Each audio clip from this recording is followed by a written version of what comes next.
Impressive call you made about his clan. Where'd you get that?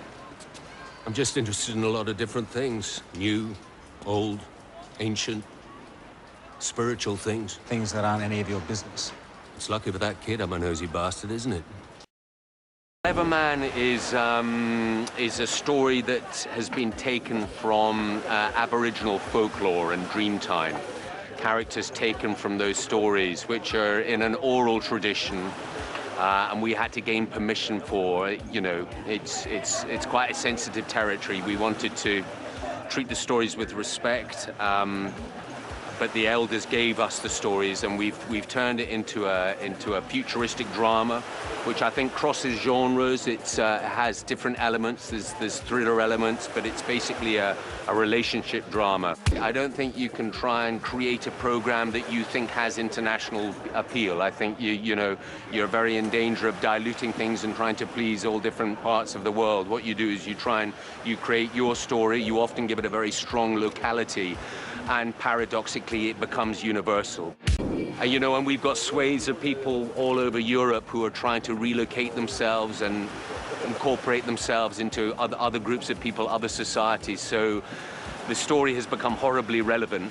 I don't think we knew quite how relevant the story was when we started making it, but it's probably the single most important world issue, along with terrorism, that we're all having to deal with just now. Television, the whole television landscape has transformed, and it used to be when you were in television, it's because your film career wasn't quite working out, particularly stateside. In the UK, it's different. We are, you're used to seeing, I could work with Judi Dench in a radio studio or on a television set or in a film. We sort of cross-pollinate, but in America, it was always one or the other. What TV gives you the opportunity to do as storytellers, as actors, is to develop characters over the course of 8 hours, 10 hours, 50 hours, 70 hours.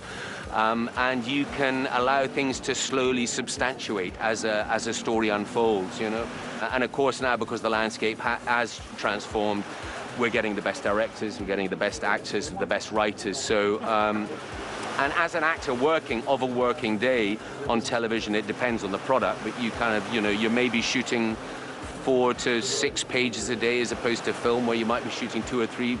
So you're working harder, and I would prefer to work than sit in a Winnebago waiting for the lighting to set up there. I played Jarrod Slade, a kind of media mogul, a tycoon, an inordinately wealthy man, a self-made man. We talked in sort of pre-production about figures like Richard Branson, who kind of have that more touchable quality, a more kind of everyman quality to them. His manner belies really, how wide his tentacles spread. Okay, on go. 3, 2, 1, go!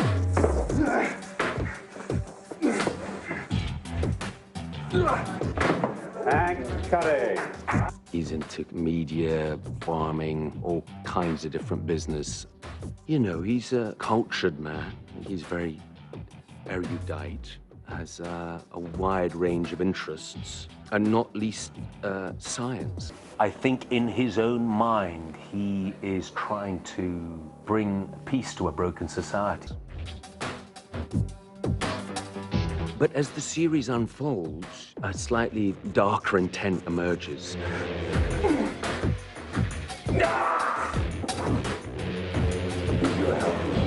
He's trying to get to grips with what it is in their DNA that makes them what they are. And that's when he teeters into unacceptable scientific investigation.